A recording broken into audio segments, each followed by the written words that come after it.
The Sims team decided to bring back The Sims 1 and The Sims 2. Unfortunately, I have a Mac, so those were not available to me.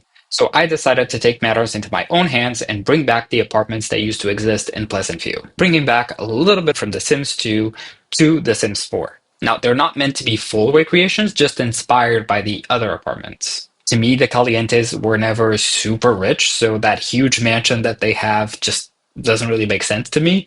Also, I don't see Katrina as their mother. In The Sims 2, they have a different mother. It just clashes for me. That's not the lore that I know. That's not the lore that I want. Now, let's jump into the game and I will show you what I built.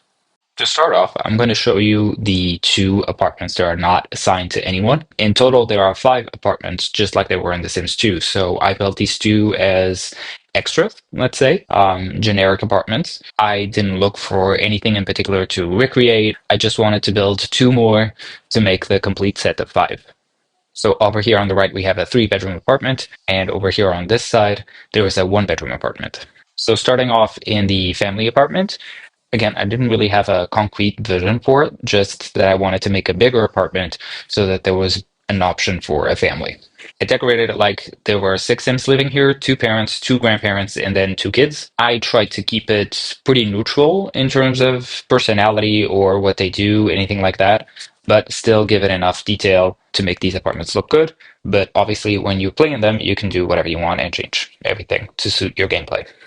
So here through the arch, you have the kitchen. I wanted to make it look slightly more fancy. Like this is a wealthy family probably that moved into this apartment. And the way I see it, none of these apartments are exactly cheap apartments. Not that they're super expensive, but they have its own class. You know, this was built as proper condo apartments in Oasis Springs. So this kitchen is big to fit the whole family. I used the new cabinets that came in the free update. There's a table for 6, a couple of appliances, but again, kept it pretty neutral, just slightly classied up. Over here through this side, we have the grandparents' bedroom, or the one I decorated as if the grandparents lived here. Not too complicated. There's just, bed, mirror, and a wardrobe. Then over here, we have the ground floor bathroom that connects to the living room. I put the shower from Lovestruck over here with these doors.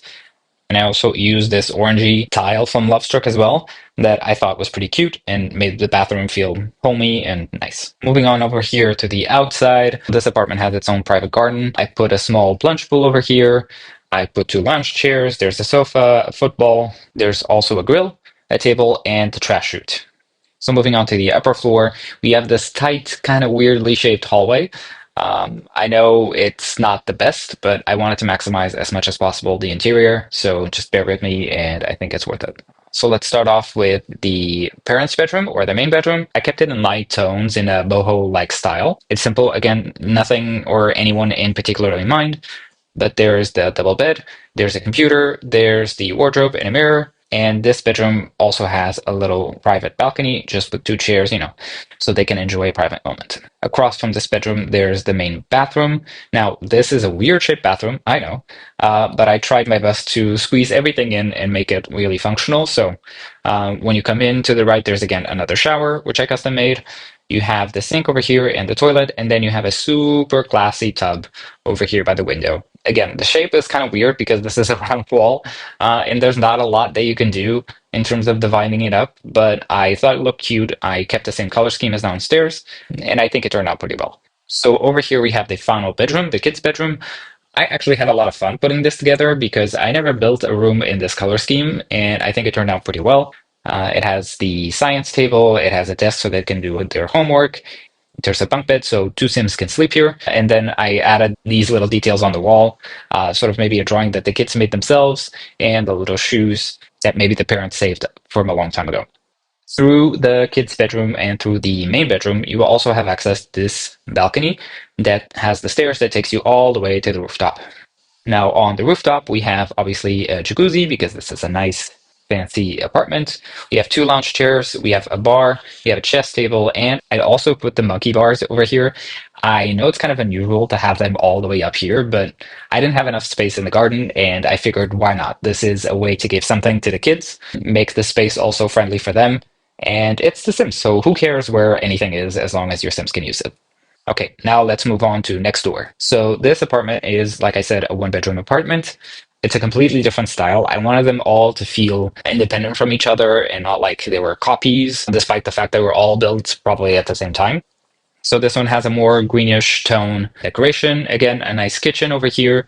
I raised this up. I really wanted to have a split leveling in the living room to separate the areas a bit more. And also in the kitchen area, I put this tile, which I think looks nice. Again, it doesn't have too much personality, so anyone can live here, but it has enough personality that it feels like someone lives here. On this floor, there's also a tiny bathroom. Not much to it, aside from the fact that, it has a toilet, sink, and a shower. This apartment also has its own private backyard. I put a little plunge pool. It's slightly smaller than the one next door. There are two lounge chairs. There's a picnic table and a barbecue as well, and a trash chute. It's a small backyard, but I tried to make it feel fancy and make it feel expensive. I think I managed to do that, especially with this palm tree.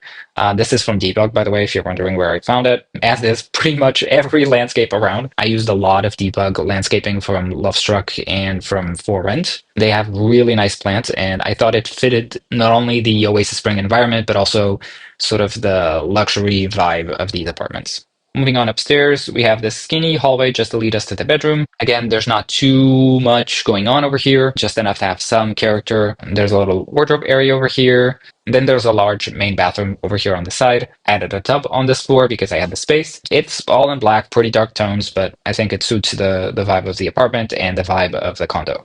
Through the bedroom, we have access to this balcony, which just has a chess table and a telescope, and then the sneaky trellis ladder. Since this is a single apartment, I thought of putting this space as more of an entertainment area. There's a seating area, there's a bar, and then, of course, the jacuzzi. That's it for these two apartments.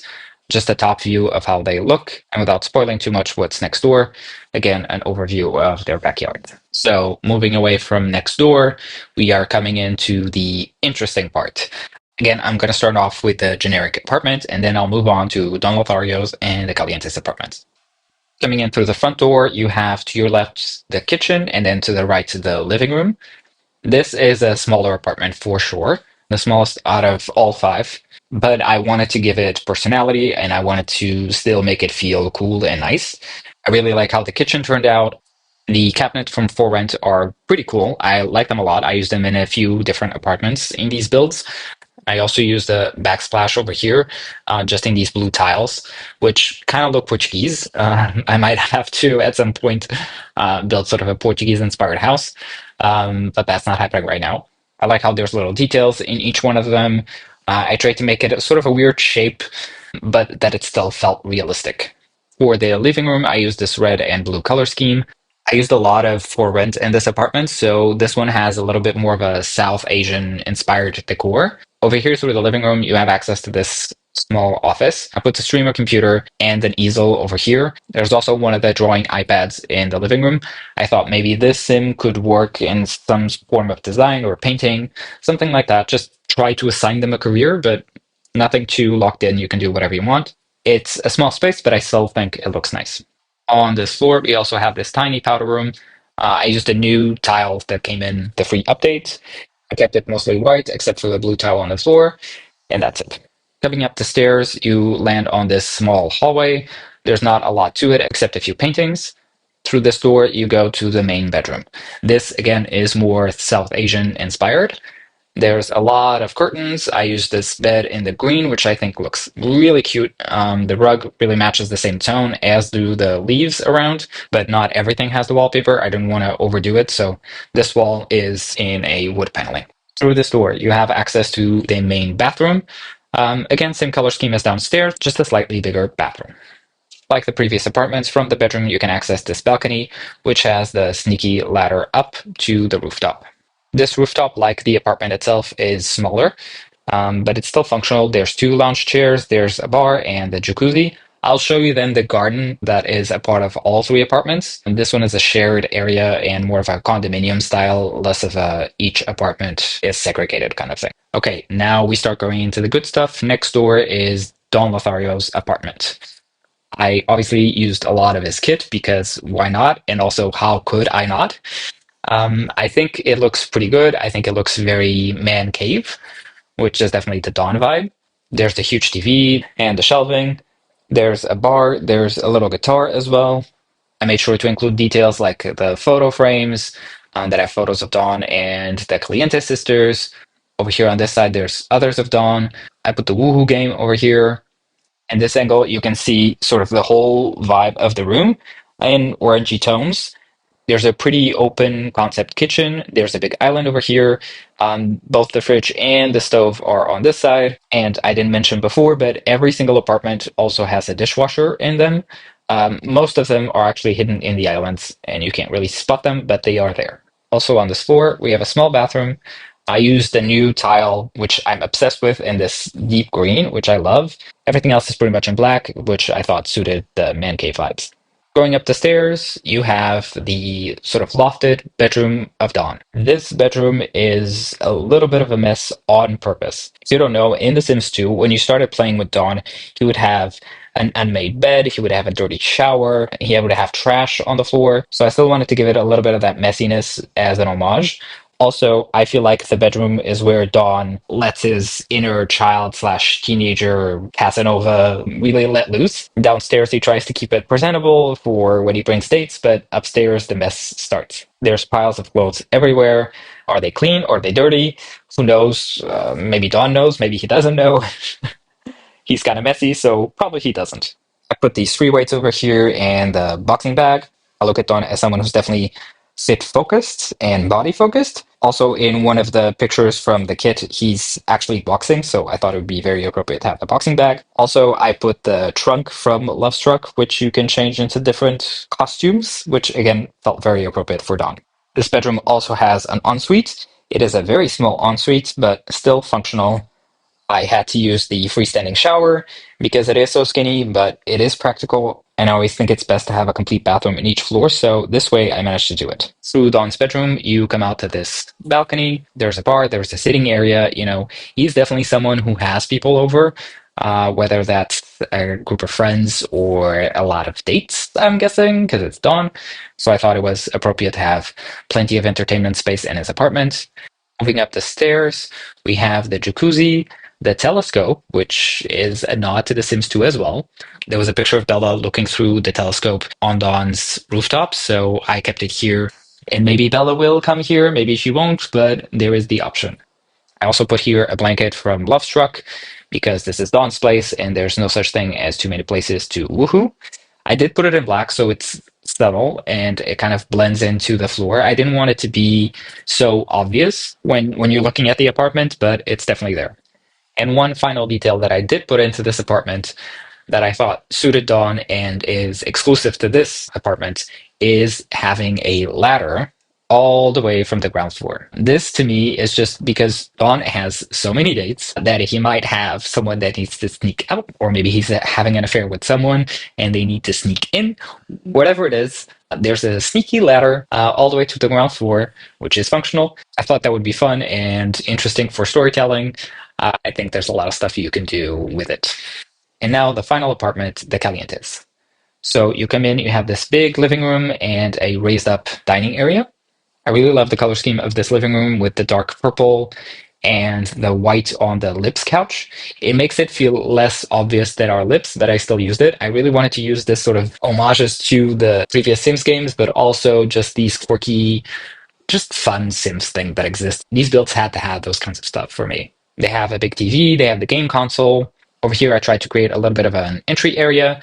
And like I said, they have this raised up dining area, which over here has some of the pictures of Dawn and the girls. And I put this painting over here that also came in Dawn's kit. I think it looks like Tina, so I thought it was very appropriate to have it in the house. Through this big arch in the living room, you have access to the kitchen. Their kitchen is slightly fancier. I just think these girls are trying to live the best life that they can. It's not that they're super wealthy, but they do rent this apartment. They do not own it, but I thought they would do their best to make it fancy, make it classy, and make it feel expensive as well.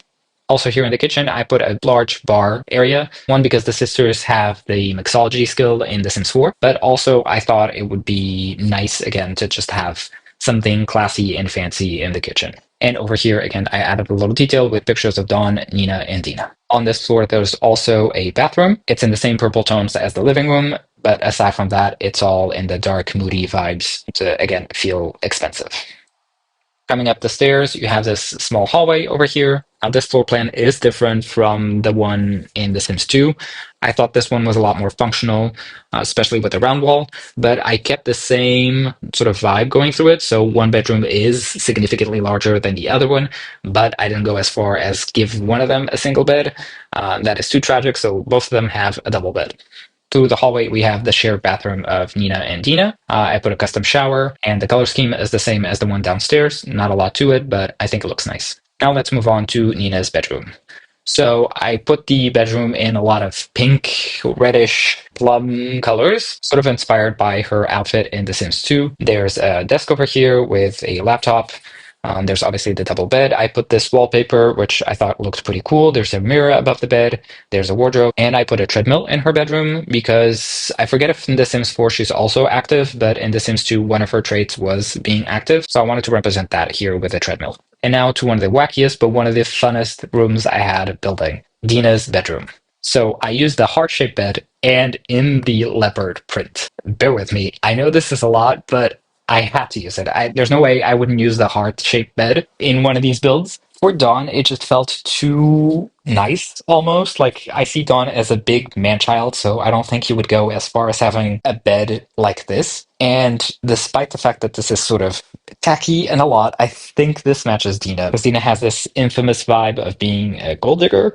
And I don't know, this sort of screams attempting to be glamorous or actually being glamorous, depending on your tastes. But I really went with it. I put this painting over here of a man. You know, the whole thing to me really says Dina. Across from the bed, she has a nice wardrobe, a desk with a laptop as well, a heart-shaped chair, and also the chest from Love Struck, which again you can use to switch into costumes. Now through Nina's bedroom, you can access the ladder all the way to the rooftop. The reason I changed it from an actual staircase to a ladder in this apartment is one, for space, and two, because if you have an open staircase, the bedroom below becomes exposed to the elements, and I didn't want that. So I let go of the option of the staircase. There's a ladder, it's functional. It doesn't matter, it's The Sims, you know. In real life, this would be kind of a pain in the ass to go up, but this is The Sims. It's exactly the same. They don't care, so I thought this was a better option. Sort of inspired by their Sims 2 rooftop, they have, again, jacuzzi, lounge chairs, a bar, and I put a nice comfortable seating area over here for them to lounge. Going back to the ground floor, this is Nina and Dina's little patio. They just have a table with an umbrella, but this does have access to the common garden. Now, here is where I really thought of making this place feel like an expensive condominium. So first of all, we have this large pool with a lot of lounge chairs. I put a float lounge in the water. Underneath the pergola, I put a barbecue and a large bar area. I also put a sneaky hidden roof so that if you're underneath here, if you put a speaker, if your Sims are here, it's protected and covered. So it made it more functional. And with this roof texture, it really sort of fits the pergola so you can barely tell that something is there. The rest of the garden is mostly just plants and decorations. But over here in the no one apartment, there is a little picnic table. And then over here on Don's patio, there's the card table that came with his kit. All right, so just a final overview of all 5 apartments. I think they really fit the environment of Oasis Springs. I'm super proud of how they turned out. I had so much fun building them, honestly, and giving the personality of Dawn and Nina and Dina to their apartments. That was a fun challenge. I think these builds are truly really, really cool. I'll definitely play with the Calientes and Dawn here on this lot. I think for storytelling, them actually living on the same lot where you can see them even if you're not playing with them. If Dawn has some dates around and the girls are just next door, that might cause some drama. I don't know. I just thought this is such a perfect setting. And I think the apartments truly are really cool. Honestly, to any of them, I would move in a sim. Who knows? I might have my sim self move next to Dawn if I'm ever just playing by myself, just having fun, and give myself a front row seat to the drama between the two households. I think that could be fun even as just a bystander. Final note, I will be adding some screenshots of the outside of the builds as well as some details just to showcase a little bit better how they look. There you have it, the complete set of the Plesantview inspired apartments in The Sims 4. I hope you like these builds, and I hope you do what I do, which is I move Dawn and the Calientes into these apartments and just play with them like that. I always make my own version of the game. Let me know what you think. You can drop a comment here or in the gallery. Thank you for watching, and I'll see you next time.